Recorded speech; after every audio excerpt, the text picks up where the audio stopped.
What up, everybody? I am your host, JP, and this is my co-host, Josh. Hey, everyone. And welcome back to another episode of the Film Bros Podcast.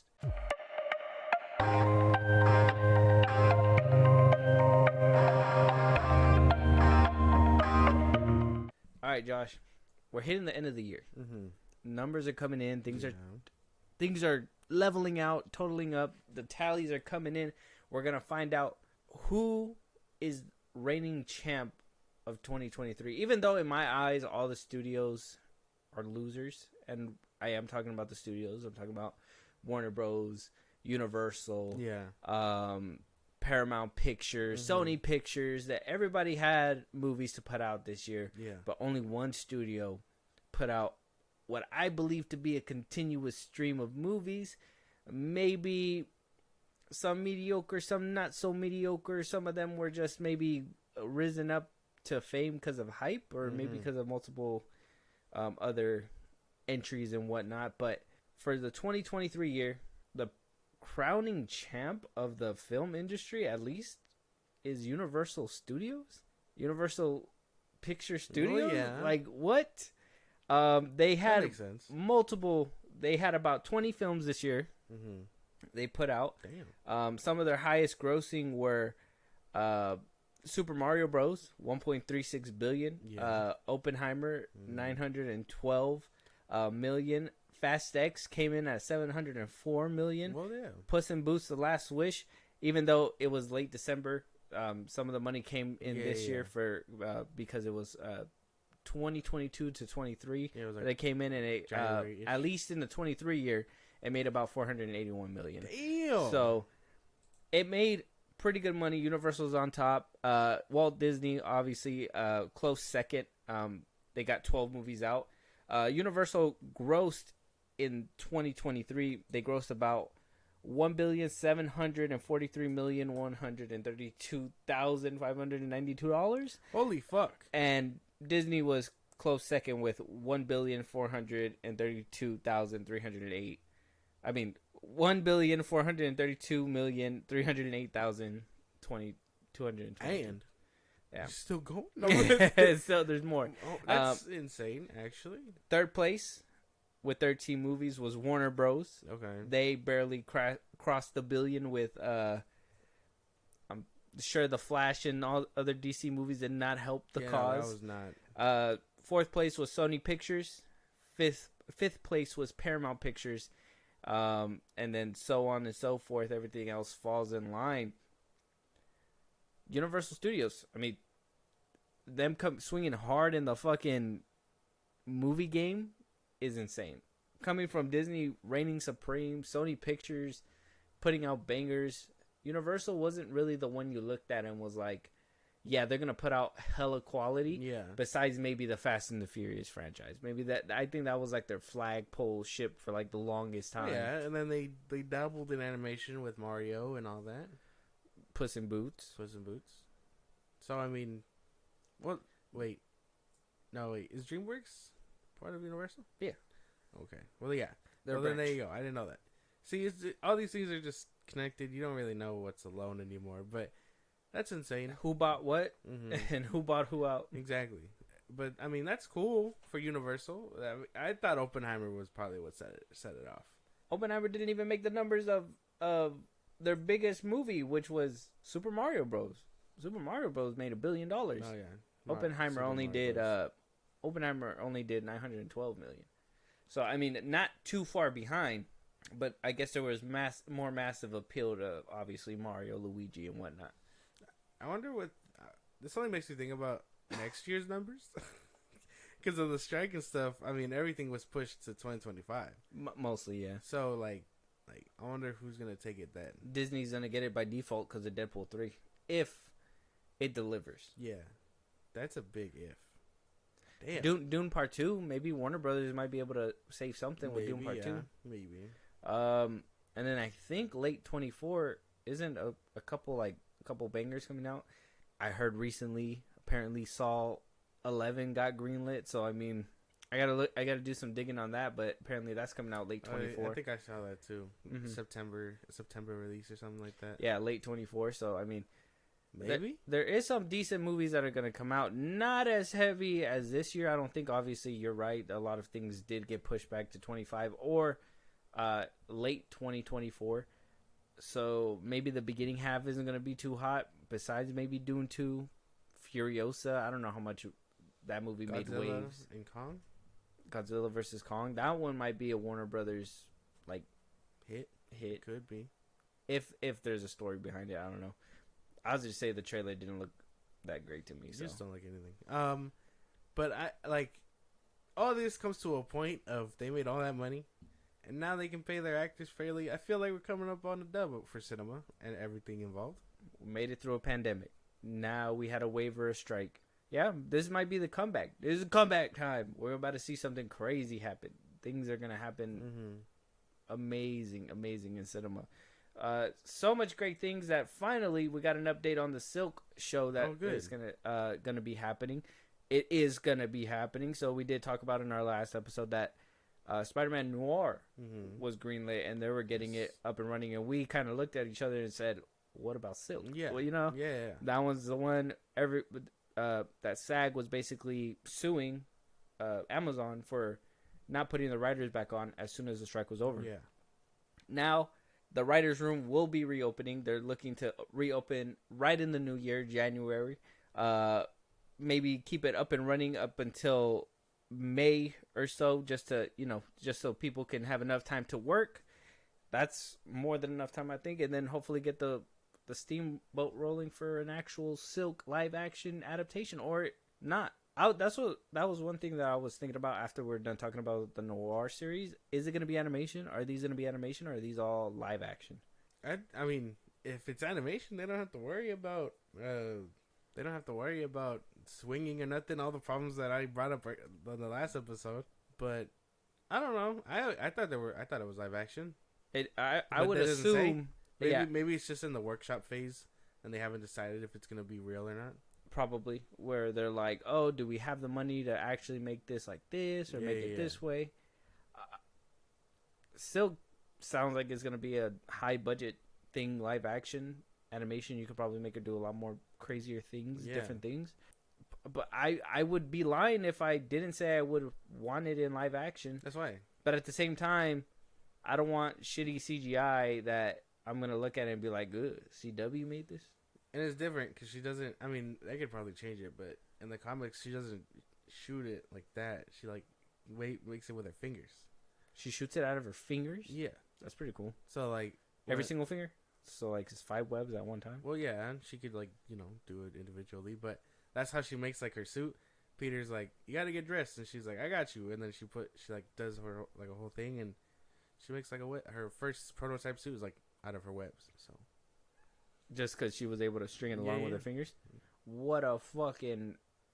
See, Peter Parker's obsolete at this point. We got so many better Spider-Men, Spider-Women doing it better. Miles in the comics he uses his like Venom strike, and he can make like a sword with it. What the fuck? I don't know how. Like the Flash show when they decided to have a whole lightsaber. It looks a lot cooler. Oh well, obviously it's a comic book. I would assume. Looks a lot cooler. I would assume budget isn't a problem with a comic book. They're just like, whoa, damn. They're just like imagine sword here. I don't know. I just hope that there's enough to do a show like this, and like I talked about Noir when we talked about on Noir, when we were talking about on the last episode, is how is this going to connect to Amazon? Well, I mean, from Amazon to Sony. How is this going to connect to the Sony verse, to the Venom stuff? MCU has their own Spider-Man now too. So why are we throwing Spider-Man all over the place? It doesn't look like, it looks like like it's a giant mess of a web, but does Sony have something under their sleeves, or is this just like them just shooting noodles at the wall hoping that it sticks? Maybe it's just them looking for a way to like keep the rights. I mean, I don't know, because they have to produce something Spider-Man related to keep the rights, right? Movies that hasn't changed. No, it's just movie rights. I don't know, unless they cooked up a deal with fucking Feige and they were like, hey man, sign this contract and we're gonna be able to do all kinds of crazy things. They haven't really released the contracts between them two. I guess that's confidential, or maybe it's just Pascal and Feige being like, shake my hand. They spit on their hands. Shake. Do a little leg shake. Kevin seems like the type to spit and then shake someone's hand. Mm-hmm. Put it there, pal. But I don't know. I don't know what it could mean. Everybody loved Nicolas Cage's what is it? His Spider-Man War in Across the Spider-Verse or Into the Spider-Verse. So I think maybe it's just hype, generating hype. His what? His Spider-Man War? His Spider-Man War in Into the Spider-Verse. Oh yeah. And then I don't know how people. I mean, other than being eye candy, they could make Silk interesting, I guess, for live action. What the fuck? What, you think she's only eye candy? You don't think she's an interesting character? Well, she can be. Like some of her storylines are, yeah, but like most notable things people know her from the comics are being bit by the same spider connected her and Peter's pheromones. So every time they're in a room together, they decide to get hot and heavy. That's just because of anatomy and pheromones, because of the spider that bit them. I'm telling you. And they're just like, my animal urge tells me I can't stop. Yeah. So, sounds like fun. So like yeah, there's that. But if this show doesn't have a Peter, you know what I mean? That's out the window. They gotta actually like cook up something better than what They're like, had. we got a Peter just for that. Johnny Sins walks out. No, Oh my God. That'd be insane. That'd be funny as fuck. It's good that Silk is getting the writers back up and running. It's good Bezos that didn't want to pay that. yeah, they didn't want to pay it. Or maybe, like I said, they were hoping that it was just gonna go away. They were like, hey, we kind of announced this and we kind of set this up, but do we got to go through with it though? And they were just kind of like, well, no, I mean, the strike happened, so all contracts are null and void or whatever, but whatever they put in the contract probably said, hey, no, you guys cannot penalize your staff. You got to make whatever you guys said was going to be made before the strike. Yeah. And maybe that's what kind of tied their hands, that they were like, well, dang nabbit, now we got to make this show for real. Yeah. Probably is not going to see a season. Probably will see a season, but not going to see a second season. Maybe. Depends on how good it is. If they can do her justice. Mm-hmm. Make Silk actually shoot webs out of her fingertips. You said they could change it for the show. You know how many people are going to be mad about that? They're going to be like, it's not comic accurate. Oh, her 12 fans, my bad. Yeah. Oh, wow. You don't think Silk's a popular character? Popular enough to get an Amazon show. How do you feel about that? I don't know. I don't think so. Probably not. What if they get Sweeney Todd to play her? I don't think she's Asian, so I don't think that's not gonna work. That piss people off more. I said Sweeney Todd. Fucking Sydney Sweeney, right? Either way, Sydney? Yeah. Either way, I know who you meant. Okay. Either way, she's Asian in the comics, so It's not gonna work out. Fuck. Who's an Asian actress? Zendaya. No, that'd be my God. That'd be hilarious. That's probably what happened when they were cooking up for the Home trilogy. They were just like, man, we need a white redhead. Zendaya. Zendaya's the one. Oh shit! So it's good that we're getting a Silk show. That's getting up and running. So if you guys are excited about that, let us know. Let us know if you're a fan. Let people know that there is Silk lovers out there. Yeah. Let Josh know that, because he's a doubter and a non-believer in the Silk supremacy. You sound like you know more about this bitch. Like, I really don't, but I'm really advocating for her because that whole finger thing really got me. it sounds cool. Yeah. Yeah, no, it's pretty cool. I would love to, like how you just said about like how she was able to make a suit or whatever. Mm-hmm. That actually sounds pretty dope. Yeah, no. Like if we can see that in live action, that'd be kind of like that old cartoony thing where they would like do a little cloud of smoke and they're all dressed. That'd be cool to see in live action. Yeah, because that was like her prototype suit, and then she sports. I'm just saying, you hyped it up, and if it's lame, I'm coming after you what? now. I ain't the one cooking this up. They should probably. I mean, I could probably cook something up. You should probably write a letter to Bezos himself. Hey Bezos, Dear Bezos, I can cook for you and your show. There you go. he's gonna be like, why is he using kitchen conversation for a film? It doesn't make any sense. He's not gonna understand what cooking for a film means. Yeah, no, he's He'll be like, what? He put a VHS in a pan? Damn. Moving on though, James Gunn obviously confirming, not confirming, letting us know exactly every step of the way till Superman Legacy. Can't be mad at it. So a wild rumor was going around that apparently Kurt Russell was going to be playing Jor-El. Apparently people seen it on IMDb. why IMBD decided to troll Twitter and the internet. Who knows why, but they seen it on there. People went crazy saying James Gunn is a menace and he needs to be stopped. He's just hiring people that he already worked with and who he knew. Yeah. James Gunn came out today or yesterday or sometime over the weekend debunking that on Threads, responding to a couple people on Twitter basically saying that he loves working with Kurt. He's hilarious and fun and talented guy, but that it was never discussed. And in one post, he also went as far as to say that he doesn't fit the role for Jor-El.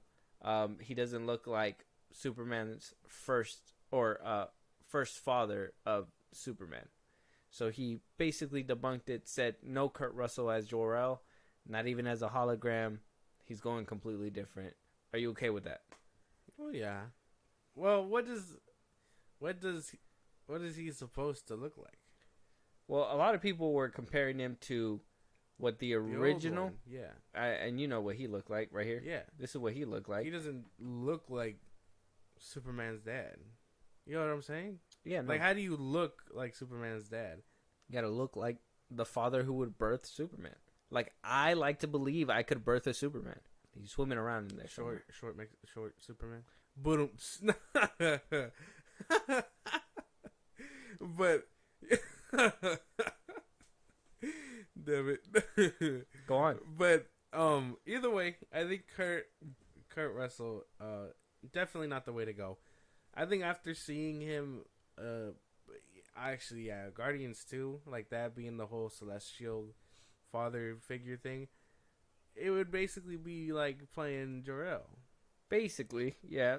And I think that's why people were drawing comparison too, because, I mean, if you notice, a lot of people would bring up the whole Chris Pratt versus, his father scene, saying that, oh, James Gunn is going to cook because look at this flight scene. They were able to, like, fly and, crash through shit, kind of like Superman would or whatever.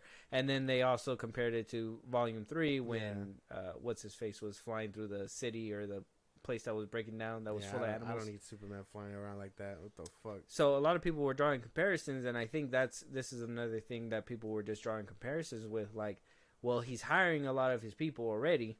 Will he hire somebody that he already played with already, aka Kurt Russell, and actually make him that father figure of Superman? So I think people were just drawing all these connections, and they came up to a conclusion, and then IMBD deciding to put it up and be like, yeah, he is playing Jor-El. It's kind of like, well, fuck, IMBD. Yeah. And James Gunn having to come out and debunk it, though I don't tolerate it. This is a simple thing that he could have easily came out and debunked it. But, I got more. I'm giving him an A+ for this in particular spot. I still am a firm believer that he's on the internet way too much. But at least in this spot, this would be if you were off the internet and you only responded to this would make sense. Yeah. I guess that makes sense. But this is weird. I think people outright choosing people for this kind of thing is weird. Because I don't see him as a Jor-El. Honestly, I think what the best Jor-El we had was probably either the OG or the one from Man of Steel. Yeah. Russell Crowe. Yeah.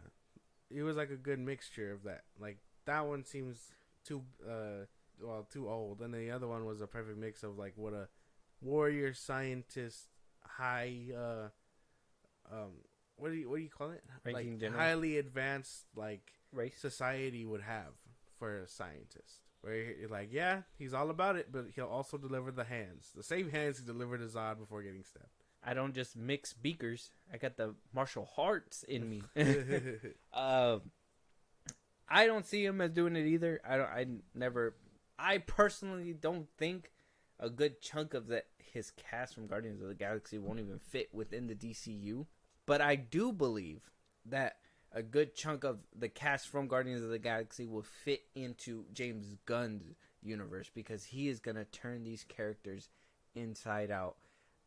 Kurt Russell was just something that I was just like, woo! I knocked off all the fucking sweat off my brow because I was like, dude, this is really what he's going to go with. We're going to see Chris Pratt in one of these movies at one point, and it's just going to be fucking ridiculous. If he's actually casting to make a good universe, and not just people that he likes and he knows, I have more faith in him. But then we get reports like this. Maybe not Kurt Russell, fine. But then we get reports that Sean Gunn is reportedly going to be playing Maxwell Lord in the upcoming DCU. Now, he's not going to be in Superman Legacy. A lot of people were thinking, oh, now fucking Sean Gunn's Maxwell Lord is going to be in Superman Legacy. Overstuffed this movie. Mm-hmm. Apparently, according to a few scoopers, that he will be mentioned by name, but not actually seen on screen, and that would be left off for a future movie. So they could still change him. He doesn't necessarily need to be Maxwell Lord, but James Gunn has came out, doubled down about it on the internet. A lot of people are calling him a liar, a hypocrite, saying that nobody in the DCU is going to be playing the same character twice, whereas his brother has played 4 different DC characters. Yeah.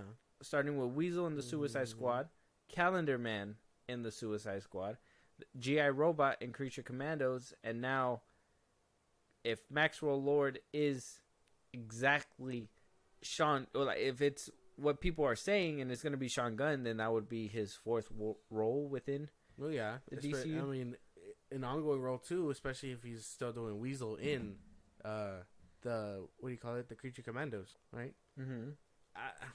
This is like an always interesting talking point, like nepotism, because I understand if I was a director and I had the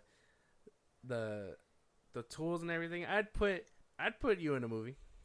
I wouldn't put you like in a big role, not until I know you're capable of handling a big role, but like as an extra or something like that. Okay. Like, he proved that he was capable for a big role. He was in... How? He was a CGI character. He was playing CGI fitting in before. He was in Guardians of the Galaxy 1, 2, and 3. He played a very important character that actually took over the role in the second movie, but then we hardly seen him in the third movie for whatever reason. But yeah. So he, let's just say, for argument's sake, he proved himself to be a talented actor. And he can... Talented enough to play the 4 people in the same universe without batting an eye? Well, let's be fair. Weasel's a CGI suit, right? I mean, we can be fair with that. G.I. Robot is going to be a voice role, so I don't know. He could change his voice. It's kind of like D. Bradley Baker, where he was able to do all kinds of different characters because he was able to change his voice. So, I mean, passable. But Maxwell Lord, an actual character. Now, we've seen him before. If you guys remember, he was played by Pedro Pascal in Wonder Woman 1984. Yes. I know you guys want to forget that movie, and I'm sorry for bringing it up, but here we are. He was one of the better halves of that movie, I'd say. I mean, he just played another father wanting to bro down with his kid, but it is what it is. It's the role that he plays, and he does it well. Yeah. Very loving guy, I guess. Sean Gunn has proven that he's been in multiple things. Do I still think that it's fair for James Gunn to say he's not going to play multiple characters? I mean, I would have been fine if he was doing voice work. I wouldn't have minded multiple characters with voice work. That's what I'm saying, is that all like those voice over stuff, the little mocap stuff, fine. Let him get his bag. Kind of like what James Gunn is doing. He's writing, producing, he's fucking directing. He's doing all these things. He's getting a bag for every single fucking thing he does. Mm-hmm. He's going to get a bag for everything he does too. Brother's getting bags. I don't see the problem there.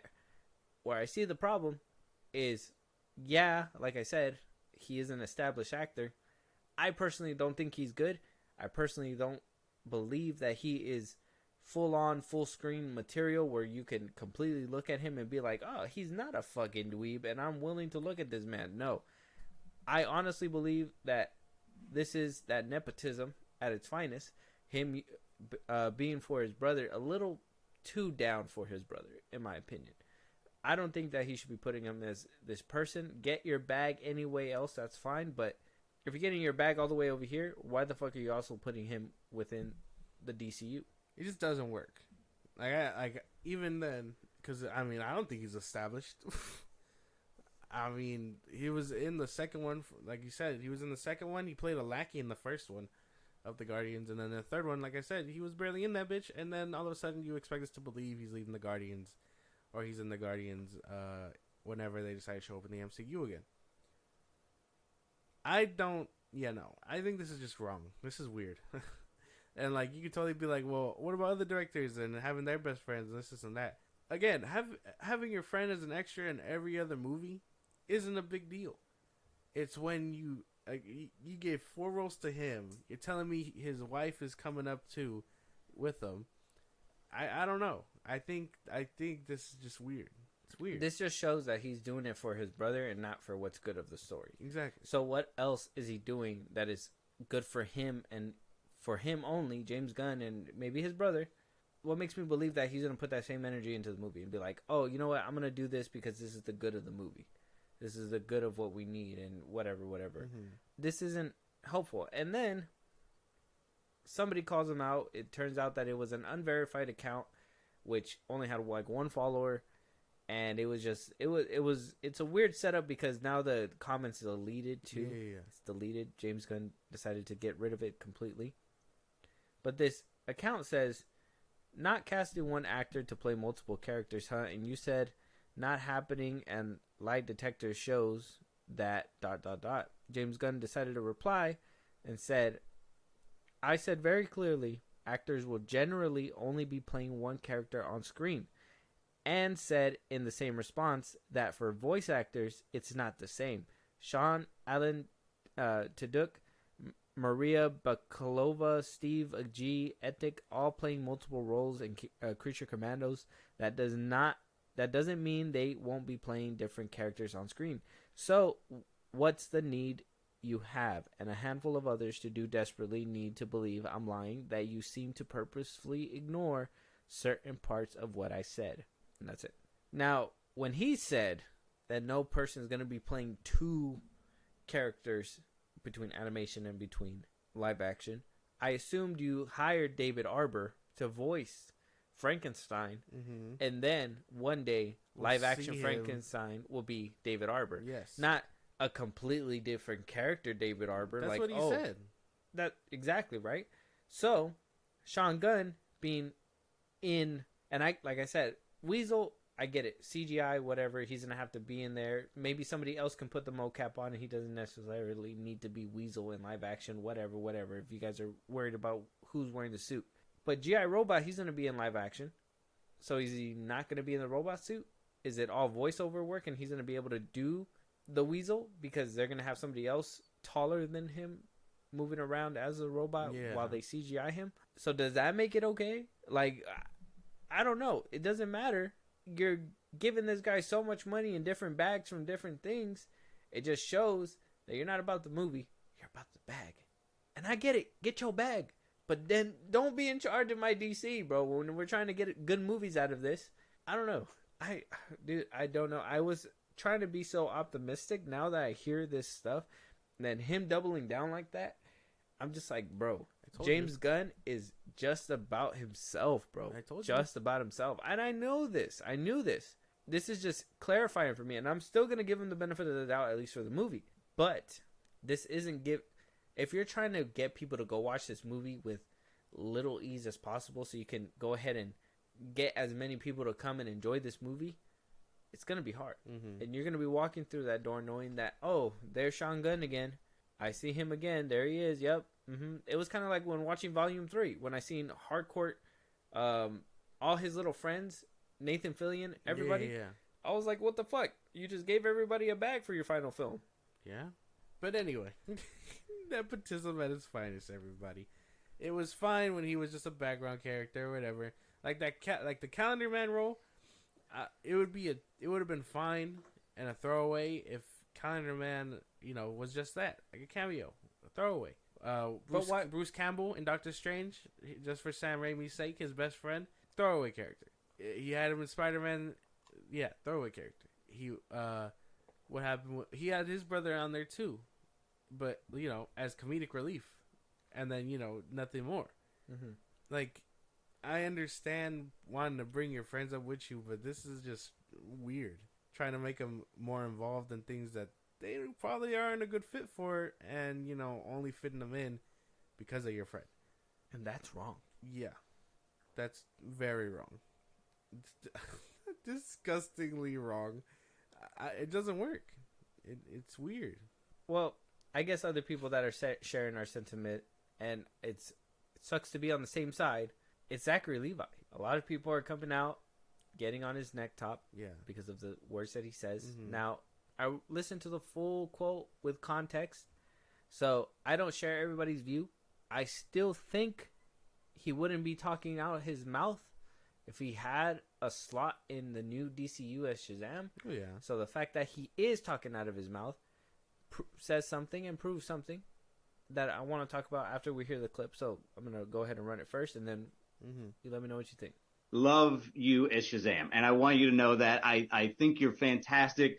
And I really wanted to know, has there been any recent conversations about where Shazam might go next? No, there hasn't been. It's all well above my pay grade. I don't know. Yeah, listen, I'm really proud of both films. I really think the second film was, in some respects, even better than the first. And then the first was really good. I'm really proud of both of them. It ultimately didn't do at the box office what everybody hoped it would do. But so I don't know ultimately how that plays into the fate ultimately of where it goes. But if I only ever got the shot to do the first two films, very grateful for that opportunity because it's such a delightful character to play. It's Christopher Reeves and Superman and Tom Hanks and Big in one role. And that was my childhood. And so getting to bring that to life was so much fun. I would love it. I would love being able to do more iterations of it. I would love to collaborate with Nathan Fillion's Green Lantern. I think there would be. Are you interested at all in going the Jason Momoa or Sean Gunn route and just playing a whole new character since this is a new universe rebooting? What do you mean a new character? I think Jason Momoa is playing. He's not going to be Aquaman anymore. He's playing somebody else. Sean Gunn, it just was announced, is playing Maxwell.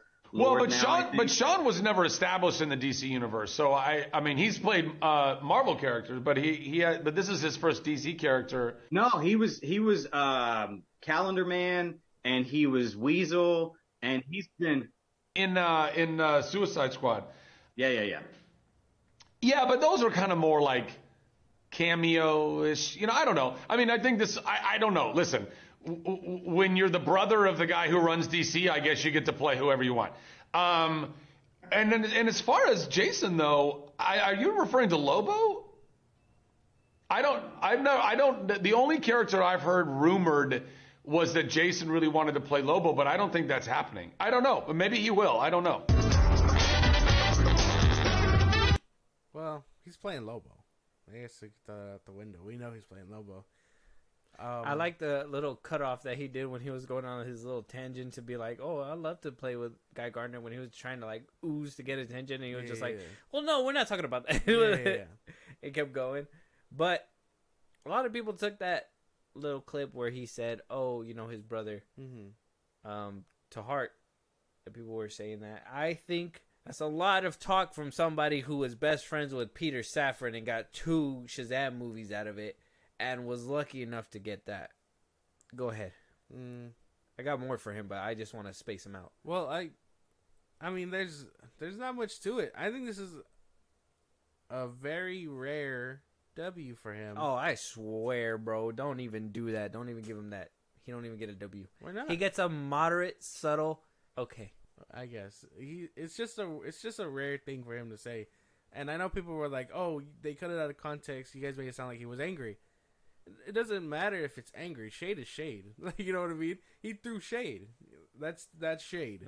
And that's basically all there is to it. He's right. When you're the guy, you get to put him in as many movies as you want, regardless if it fits or not. Doesn't seem like we're gonna be seeing him within the DCU. Oh yeah, no. So of course that's why he's talking his shit. Of course we know he's bitter and whatever. Well, no, but then you gotta see in full context. He was about to just ooze and goose a second ago about him wanting to try to play a different character, and then he kind of took him by surprise when he told him, well, you can go.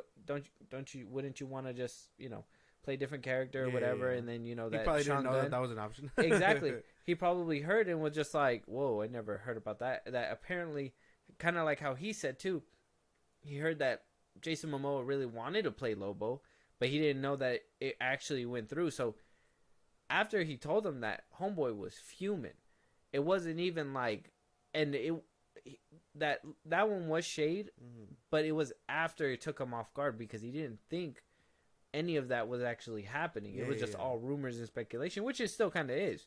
Nobody has actually came out and said that Jason Momoa was going to be playing Lobo, but he was.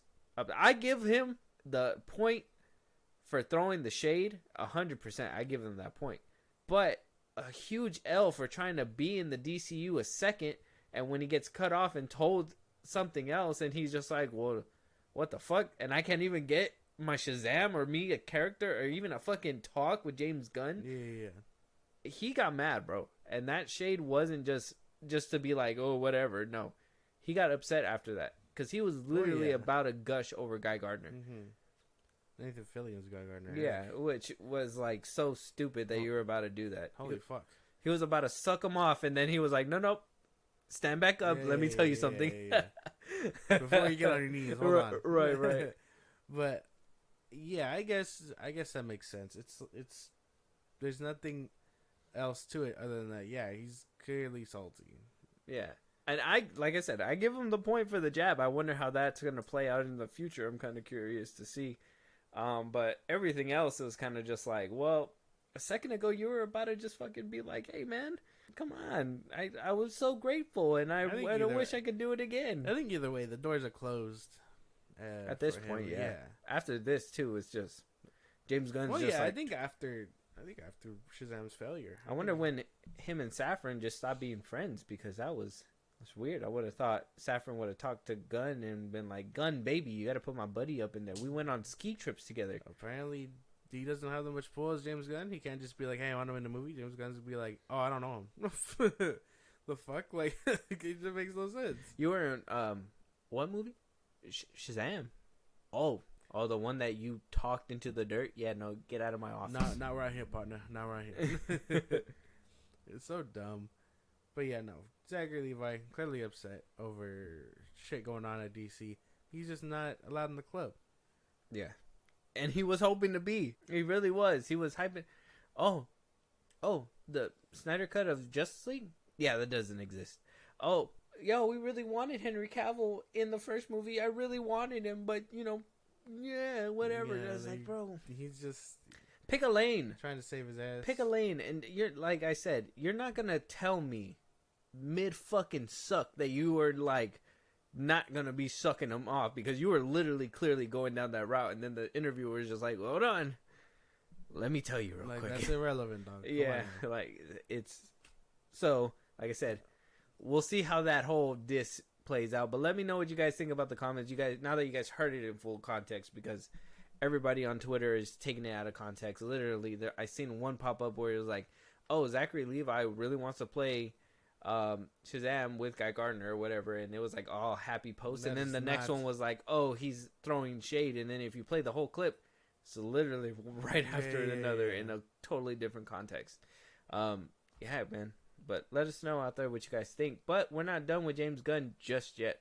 We also got confirmation that Nicholas Hoult will be playing his Lex Luthor in Superman Legacy. He came out on Instagram to congratulate him, saying in his caption, yes, finally I can answer. Nicholas Hoult is Lex Luthor in Superman Legacy. I couldn't be happier. We went out to dinner last night to celebrate and discuss how we can create a Lex that will be different from anything you've seen before and we'll never forget. But James, we heard this weeks ago. Why didn't you tell us it was true? Because although we were discussing it, it wasn't final until a couple of days ago. And I don't want to tell you something that isn't certain. Anyway, here's to Lex and Nicholas, one of my favorite characters in the DCU, and that was it. I can only imagine being like in his shoes and being like, who the fuck is giving away my information? That's my only thing. That would irritate me so much if I was in his shoes. Mm-hmm. I'm like, oh yeah, I'm gonna get so and so to be my big bad. I can't wait to announce this to the world, and then it breaks like 4 days prior. Like I'd be pissed. I'd be like, oh fuck, I don't even want to tell y'all. Like, you know what I mean? Like that's the only thing where I can. But we need to know, otherwise we're out of the job. Oh yeah. So stop saying those things. Promote this shit. Well, no. I mean, I'm only talking about if I was in his shoes. For us, obviously, on the other side of the table, we're winning. Yeah. But like, for him being the head guy, having to cast all these people, or I guess for anybody, not just him. And it's revealed like through scoops that so and so was playing this guy or whatever, and then you're just like, well, fuck, that was meant to be like a big reveal, and these people really fucking it up for me. Well, yeah, and I understand that, but the thing is, and I don't think people understand, is that Twitter is not everything. Like, people off of Twitter don't see all this stuff, so it's still a big reveal for some people, for a lot of people. But people, there's only like certain groups and niche groups on Twitter that really see a good chunk of this stuff, and these are people that really want to know. But everything else, it's unrelated, and people don't really need to know. If he were to just come out and just be ahead of it, right? You already know that it's going to be closing. Just tell Nicholas, hey, we got a deal, right? Let me just go ahead and announce, and we'll finalize the papers tonight so we can get ahead of this and announce it first. Yeah. Everybody's beating him to the punch. So much so, people are over here speculating, saying certain things, and he's coming out and trying to debunk it and fight for his life on the internet. Mm-hmm. If you know something, just say it. Yeah. And this time, in this day and age, it's really hard to hide anything. Unless you're Marvel. Mm-hmm. And you don't have Marvel type security because you don't have Marvel type money right now. Yeah. Eventually, you'll get to that point. Mm-hmm. But big dog, if you know that people are going to be coming out and saying your shit, then maybe you should be thinking of, one, tightening up security for sure. Another thing is ensuring that that you beat the scoopers. Make sure that you keep everything on the hushity hush, and then go ahead and announce it ASAP. Especially right now, you don't need a large panel to announce all this shit. You just really need to get the word buzzing about this movie. Yeah. Saying that it's going to be different. People are going to be coming out like what he tweeted earlier. And this is fine. He announced this. He debunked the whole Kurt Russell stuff. Yeah. Fine. Those things are perfectly fine. When you come and fight people and double down on shit that really you said, and you know that you weren't going to be able to stay true to that word, so maybe you did put yourself in that, but now here you are fighting for your life on the internet because you're always talking to everybody. But he tweeted this out. He basically said, confirmed roles for Superman Legacy. Yeah. And he put Superman, David Cornsweet, Lois Lane, Rachel Brosnan, Lex Luthor is Nicholas Hoult, Jimmy Olsen, Skylar Gisonoto, the engineer Maria Gabriela de Ferrara, Eve Tessmacher, Sarah Sampio, Mr. Terrific, Eddie Gathigi, Hawk Girl, Isabella Merced, Guy Gardner, Nathan Fillion, Metamorpho, Anthony Kerrigan. Yeah. And that's fine. Thank you. Thank you for putting that out. You said somebody that was going to be on there. You clarified it to make sure that everybody is on the same page with you. You went ahead and you put a list of everybody that's going to be in your movie. Yeah. You debunked the bad stuff. You basically said, these are all the people. Jor-El's not even on the cast yet. He's not even Kurt Russell. You debunked it. Doubling down on the internet because somebody said that you weren't supposed to be casting your guy twice, instead of just being like, I did say that, but mocap and this is different, whatever. If that's your differentiation, then let it be known. Because how are you going to say that David Harbour is going to be playing Frankenstein, but now he's not going to be playing like live action Frankenstein? Yeah. You know, so if you're off the internet, there would be nice times, but the little bit in between and all the past shit has not been good for him. It's not lining up. It's just I don't know what it is. Honestly, it's a lot of just being on the internet, not talking when you're not supposed to, or whatever. When you could just easily come out and say these things, because he's not being into the punch. But back to the matter at hand, an unforgettable Lex Luthor. Look, man, I don't want you to start, bro. I know what you're gonna do. I know what you're gonna say. What am I gonna do? I know what you're gonna do. You're gonna be like, we had one of those. Oh, we had 2 of those. 2. Oh, okay. 3 of those. Oh, depends on how you feel about Smallville. Okay. Yeah, I believe it. So what's your point there? Do you have? I guess, do you have a favorite Lex Luthor? I like Kevin Spacey's and Jesse Eisenberg's. Those are my 2 favorite. Yeah. Those are my 2 favorite iterations. We're in the same boat then, because Yeah, the dude from Smallville, he did a good job, but I was just more like, TV budget show. Like, I like Smallville, but it was just more like, this isn't too what I'm... dated for TV. Yeah, it's not really something. And even as a kid, too, I liked it because it was nice. But then growing up, I was just like, well, it wasn't the. It was good. It was a good performance, but it wasn't like, oh fuck, like how people ooze over it. But it was one of the better portrayals. I'd say he's still oozing over it. Apparently, well, of course, because he was in there and whatever. But look, he's not gonna be Lex Luthor anymore. I think he would make a fine Lex Luthor, and I think Nicholas Hoult would be good at it. Hopefully, part of the greats. Would I have liked to see more Jesse Eisenberg as the character? Fuck yeah! But if we're going in a different direction and it's Nicholas Hoult, well, I've seen him in multiple movies at this point, and I think he has the chops. I think he got it in him. I guess it's just a matter of writing then. Yeah, depending on what James Gunn is going to put for him, because does that mean that he's going to be the villain and he's going to be in the movie? Depends. There's a couple of ways that they could go about the route. I mean, if he's supposed to be like longevity, he's probably not gonna be like the head big bad. Maybe pulling the strings for the Authority or something. Something like that. I don't know. Using them to like cover up his evil deeds, because a lot of Lex Luthor's thing is like, I'll get caught, but then I'll get released for insanity, do more evil shit, and then get caught again, so on and so forth. So maybe he can go that route. That would get tiring very fast, or whatever.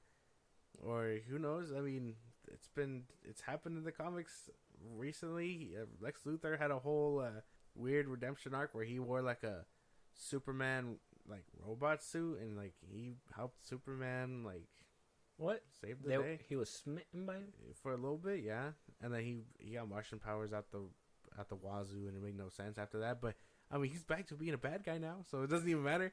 But I don't know. My favorites, I only brought it up because my favorites were Kevin Spacey. I know I think he's still in hot water. And then, Jesse Eisenberg.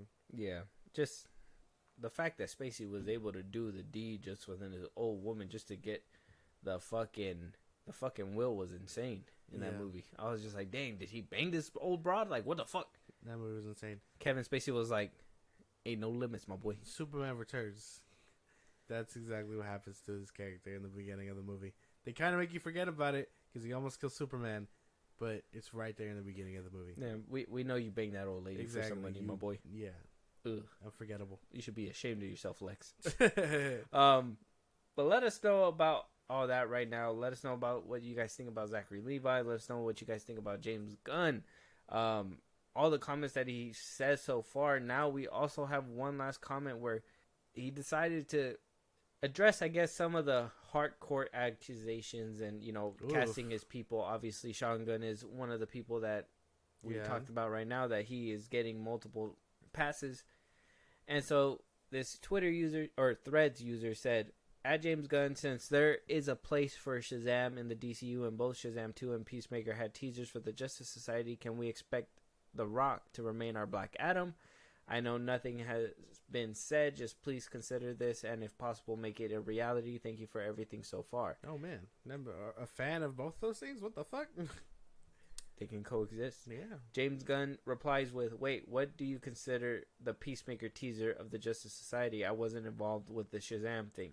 He replied with, he probably included Peacemaker due to the two characters at the end of the Shazam 2.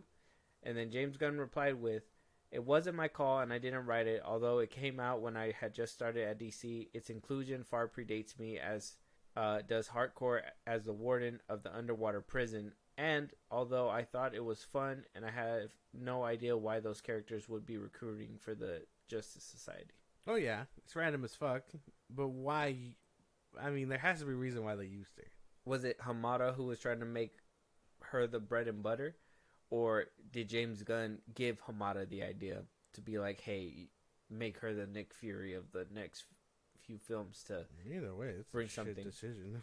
So, I mean, he can easily say, well, it wasn't my inclusion. He could easily float that way. But does it mean, did you not have a hand in it? You're not going to tell me that, well, Black Adam came out right around the same time. Mm-hmm. But he was already working on Superman Legacy way before, remember? He said that. He said that. He did say that. Yes. And he was already working with them because of the Suicide Squad and all that stuff. Yeah. So he could have floated the idea, well, maybe you could put her in this film to kind of tie it together. Yes.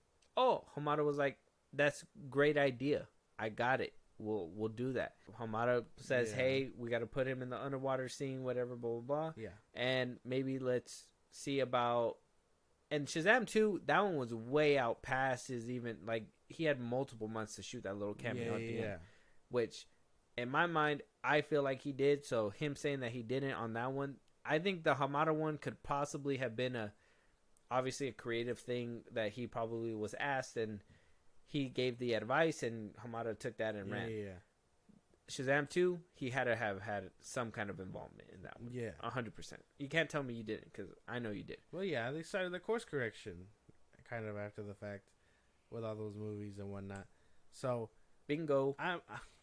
I'm sure he gave them the idea for that shit. And yeah, again, since it wasn't well received, he could totally float it toward Hamada and be like, that wasn't me, you know, but we know. It's fine, you can lie about it, but we know. Same thing about working under strike. We know, dude, it's fine. We know you won't own up to it. We get it. Your monster's in the closet, what's so on and so forth. But we know it's there. Exactly. We know. Exactly. We know. Let us know what you guys think. Did he put hardcore in those movies? I think he personally did. I mean, he put them in Guardians of the Galaxy Volume 3. You think we believe you, Gunn? The fuck, bro? Like, you lie to us in our face and you just expect us. You're not Disney. Yeah. You're not Bob Iger. You're not Kevin Feige. Mm-hmm. You cannot gaslight us like that. We know you. You're not the CEO just yet. Yeah. Figure it out, buddy. Figure it out. Moving on. Now that apparently Filoni's making some money moves with that whole promotion he got. Yeah. Apparently, there's some reports saying that season 4 of The Mandalorian is hereby canceled. We're not getting a fourth season. But we are getting Mandalorian season 4 in the form of a movie that will tie into the Filoni movie that's going to be coming out in theaters and the next... Heir to the Throne. Yeah, and then the other movies that will be going into... Obviously, the Rey Skywalker film that's going to be happening, and et cetera, et cetera. Yeah. So, instead of a Mandalorian Season 4, Mandalorian the movie, exclusively on Disney+. Plus. That was great marketing. Yeah. Where's our check at Disney? No, Yeah. what do you call it? No, for real. They don't even pay their own people, No. God damn it. I mean, that's interesting, right? I mean, all I really see is better budget. That's probably it. That's probably more, I mean, what I'm thinking. Which the Mandalorian shows don't have bad budget, I don't think. Well, yeah, no, but like, it doesn't have movie budget either. Imagine the crazy shit they could do with a movie budget. Oh, yeah, that'd be crazy. Mm-hmm. Go on. So, I mean, this is kind of cool. I just hope it doesn't take long to get it. Well, I mean, if they already have season 4, all they got to do is cut out the filler and just get straight to the gravy. You feel me? David, Pascal needs to be there. Pascal would have to be there to remove his helmet. And I'm sure if it's for a movie, I'm pretty sure he'll be there. Yeah. It's going to be Last of Us Season 2? Ain't no way, But, ain't that the thing, though? Will they be able to, and will that push the making of The Mandalorian back? Because, obviously, his hands are going to be full. He got Fantastic... potentially Fantastic Four, The Last of Us. I think he has another TV show on the roster as well. And to have to do a Mandalorian show, I mean, most of it could probably be without him, and maybe he could just jump from across the pond and just be like, well, I gotta leave set from Fantastic Four to do this quick scene without my helmet. The Mandalorian, and he runs across the parking lot, changes and shit like that. Yeah. And then he goes back, changes and shit, and then at one point he's wearing the Mandalorian suit with the Fantastic Four pants, saying "Flame on." Well, he's not. It's gonna be Reed. He's not gonna be. Oh yeah, stretch on. Stupid. Oh, but yeah, no.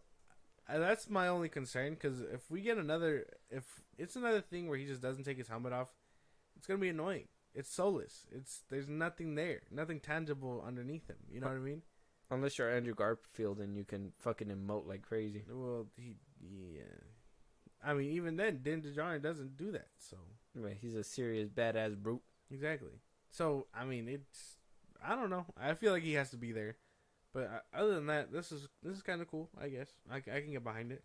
I just hope it doesn't take forever. Me too. I want to see. I want to see a movie. I want to see a feature film. I want to see it on the big screen. Now, if it is just made into a movie, and they're just like, hey, we could probably just tell this whole fourth season within a movie, and then still be able to set up whatever's going to happen in the big screen. Yeah, I can wait a little bit longer for that big screen movie. Yeah, if they're going to just put it straight to D+, that's fine. But there's my problem right there is that, first, you're not really getting your cinematic universe off with a big bang if you're just putting it on Disney Plus and expect people to pay the subscription to know what's going to happen in the big movie. Yeah. Because they're going to go and watch it in theaters, and they're going to be like, well, I got to fucking watch whatever happened here in order to go up there. I would assume putting season 4 into a movie and then putting it on the roster to see it on the big screen, that would probably help. And then, obviously, Star Wars doesn't do cutscenes, but if at the end they say, hey, a little treat is a sneak peek to what's going to happen in the new Heir to the Throne film, like, we have a little bit shot, here's a little bit of snippet, whatever, blah, blah, blah, and then, hype people up like that.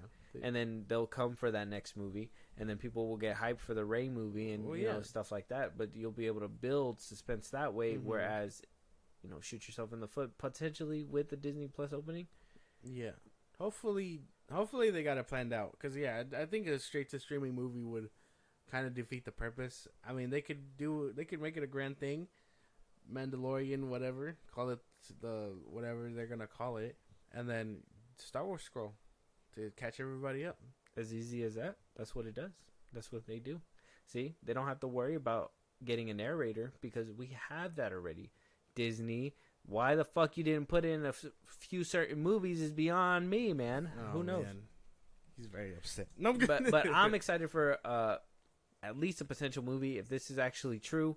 Who knows if this is a creative decision by Filoni and he's like, hey, man, I'm ready to fucking shoot for the stars. Let's get this into a movie. There's another problem that I have. Yeah. Some of Filoni's stuff hasn't really been hitting. I mean, a lot of his stuff has been a lot of fanfare for me. Like, at least for the episodes he directs, if you guys notice, the Clone Wars episodes, the ones for Boba Fett were the Mandalorian episodes. It was all the stuff that he already knows how to do. Nothing really new came out of whatever he was doing in his episodes. The only one that I thought showed promise shit the bed with his own season, and that was Robert Rodriguez with Boba Fett. And that season was just given to Mando, and that shit was crazy. So, directorial-wise and, producer-wise, at least with Filoni, I had trust in him, but I just don't want fan service out of Star Wars. I want a story that's going to push shit through. Yeah, I mean, I don't see why he can't just give it to Favreau. Let him cook. He has movie experience. This is his baby. Let him write the story or what? Well, yeah, I mean, it's his show. He wrote all 3 seasons. That's true. So, I mean, just let him write the 4th one. Tell him, hey, man, like, it's a movie. Cut filler. Do what you got to do. And then, make it. And then Filoni is going to be like, must write Clone Wars flashbacks in there. And then Favreau's going to be like, hey, man, chill out, bro. I did all that for you. I guess. And then he's going to be like, no, I need to. Anakin Skywalker. Watch. Fucking Filoni, man. I guess. Fucking nerd. I don't give a shit. I had this. You brought it up, so. Yeah. I had this weird thing where everyone is talking about Doctor Who, right? Mm-hmm. I don't know what that is. I haven't seen it. I'm aware of what it is only because you've seen it. I've seen it. Like some episodes. Like yeah, I've seen some episodes. Okay, it used to be good. I hear it's busting now, so I don't know. I don't know. They made 2 people split in the last episode. It was weird. Well, either way, I haven't seen this shit. So, but my thing was, I was joking. I was like, Doctor Who felt more nerdier as a thing than Star Wars, and then like no one really like replied or anything like that. But I was just like, man, that it feels nerdier. That one in Star Trek feels nerdier than Star Wars at this point. The thing that makes things nerdy, in my opinion, is when you have to go back and make explanation, and when you have to keep going back to the same thing over and over again. Doctor Who, though, it completely went off the rails. Like, literally, they're exploring the multiverse, and their explanation in those latest episode for, like, another Doctor Who to be involved is that they basically multiverse somebody into the body of the Doctor Who that's existing there, and he came out, they pulled each other apart, and then it was a completely different Doctor Who. He was black. The original one is white. It's David Tennant. You know he is. And then he came out of him, but with no pants. Like, he had a shirt and underwear and everything else, but he just didn't have any pants on. It was just this black male who came out of David Tennant. So that, I guess that explains the Black Doctor that everyone's talking about. Yeah, that's what's happening, yeah. I just thought it was weird. I peek in from time to time because I hear like the person who really shits on it is that neurotic fellow. He really hates that shit. But I do check on it from time to time because I was a fan like in the first few seasons, but now it's like on a season 25 or some shit, and I'm just like, yeah, no, I'm disinterested. I'm not doing that. That's insane. It's too much. But I think that's what makes it nerdy is that people stick to it, and so like when you don't get movies all the time and all you do is dress up as the same characters over and over and people only know you for that and everything, I think that's what makes it nerdy, that people keep doing that stuff instead of looking to the future and figuring out like what's going to be the cool thing, because now it's just dorky and nerdy to look to the past, whereas it's cool and different when you see something new in the future. And that's why I say Filoni's kind of a nerd, because all he likes to do is get those remember fucking Anakin? Remember fucking Obi-Wan? You remember, like, we get it, we remember them, but if you're putting people in this kind of time frame, we haven't seen a lot of Luke, let's be honest. You guys have the technology to give us a little bit more Luke. Fucking do that. Or recast. But then you have other Star Wars fans who are a bunch of fucking nerds, and all they want to do is, give us back the old Han Solo, fucking DH him, bro. Can't de-age everybody. Fucking recast. Nobody cares. Somebody else can embody the character and we can get something good. And if we get something shit, understand that you guys got to cast to get a wider range of audience, to make them beloved, make them an icon. You guys can't look for this next best thing. You got to look for somebody who's going to make the character an icon like the person before it. Yeah. I get what you're saying. It's sorry for the tangent, y'all, but thought it was funny. I think you mentioned it, so I thought it was funny. But that's the only thing that I hate about fan service. Like, it's cool to see it once in a while, but once you see it all the time, it's different. Like, if they would have done in Obi-Wan, if they would have touched on the whole clones being homeless and everything like that, instead of using it as a gag and being like, oh, you remember he was in the 501st, the fucking the whole Grand Army that you guys used to love it. It's kind of like that would have improved and drew up that nuance, and it would have made you feel for these characters and been like, well, damn, it's terrible what they did to them. But you could just kind of look at them and you're just like, oh, that is cool. Look, it's armor in real life. And you're just like, well, what are clones doing again? Like, you don't care. The only show that's making you care is The Bad Batch. And they're laying down the groundwork, but I'm like, why don't you give us that in live action? Why didn't you show a bummed out clone trooper helping out and basically telling you how everybody was discarded? Give him that conflict with Obi-Wan or something, and not just use him for a cheap fan service cameo. Yeah, that's just my thing. Like, I'm tired of the cameos and the pandering to the old stuff. Let's move on to the new stuff and actually get good new stuff. Tangent done again. Yeah. I see what you're saying. I think I'm making a point. Well, yeah, I see what you're saying. It's if everyone else sees it. Star Wars fans in the comments. Yeah, typing away and shit. Yeah, how dare you tell me to get rid of my things that I love? Bro, move on. It's fine. It'll always be there. Yeah. In our hearts. We're just saying it's time to move forward. Move on with our lives. But yeah, I always thought Doctor Who was just nerdy or shit. I would find it to be a lot nerdier and a lot lamer than like Star Wars would be. But then you have Star Trek too. Oopsie for those Trekkies out there. Moving on though, apparently according to the Hollywood Handle and via Screen Rant, that Jeff Fahey and Robert Rodriguez are going to be linking up summer 2024 to be working on a secret project. A lot of people are piecing it together because those are the same two people who cooked up and brewed up Alita Battle Angel. Ooh. And they're thinking that this secret project could be part 2 of the Battle Angel franchise. We don't know. It's been shut silent. There's a little bit of validity to it because Screen Rant is looking into it. A couple other sites have looked into it, and that's why I kind of wanted to talk about it. Obviously, we know that we want to get another one. Yes. This is a good update. Could Robert Rodriguez be doing this, or could he be linking up for a whole new project all entirely? I hope it's Alita. I mean, I don't see why not. It's not like his calendar's any fuller. But like, I would prefer it be Alita. If it's a new project, I don't know what it could be, but maybe it's just the hype of wanting a second one. I want a second movie. I want a second one. I really like the first one. The first one did really good. Fucking CGI masterpiece, Exactly. to be honest. How does an old head like Cameron know how to cook the CGI? You would think it'd be weird, but it's not. It's kind of like, you know, what I think all the great directors do is that they really know what practicality does, and I think a lot of the ones who have been doing it for a while know that that's kind of like the way to go when you see certain things. I think the new directors that are coming up, the ones that don't show that same love and faith as, you know, as the old heads do. Yeah. I think they use CGI and they're like, lazy route. yeah, well, I know how to, you know, make it look real with CGI. Look what I can do, whatever, blah, blah, blah. And I seen that movie that you had told me to watch the other day. And in one of the scenes, there was a pool and there was pink flamingos in the pool. Mm-hmm. And I'm like, I understand it's probably hard to get pink flamingos. So practicality is kind of hard to do, right? But why not actually get flamingo-shaped things and just have, you know, CGI over them and then put them in there instead of making the water CGI, everything CGI, Yeah. because now you're adding more layers to it instead of having some kind of realism element to it. Mm-hmm.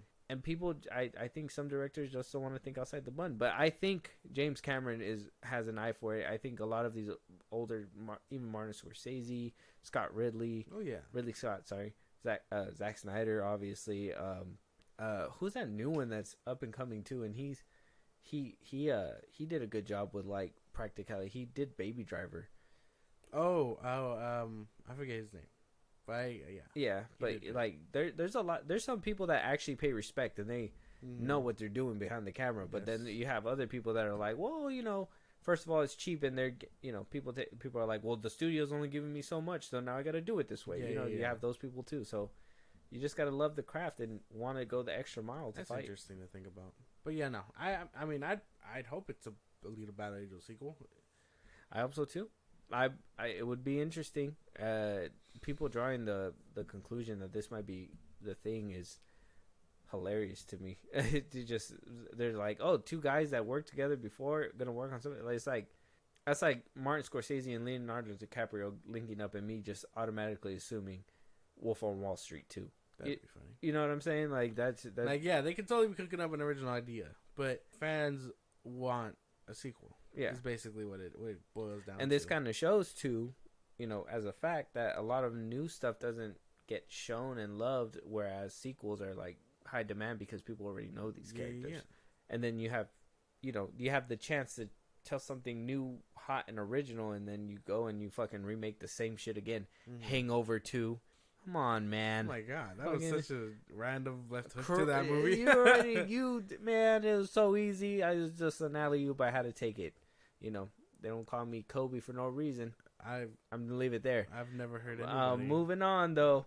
Let us know what you guys think. Do you guys want to see Alita Battle Angel 2? I want to know. But moving on to our last subject, our last topic.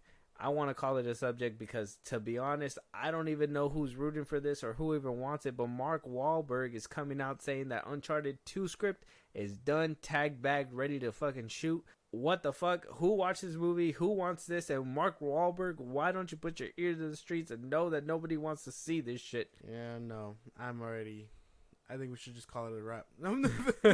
like I don't care for this. I didn't care for this movie. I think it was a poor decision to have both of these motherfuckers there. This is just wrong. Did you like the first one? No. Oh. No, that shit. Especially after playing the game. There's no way.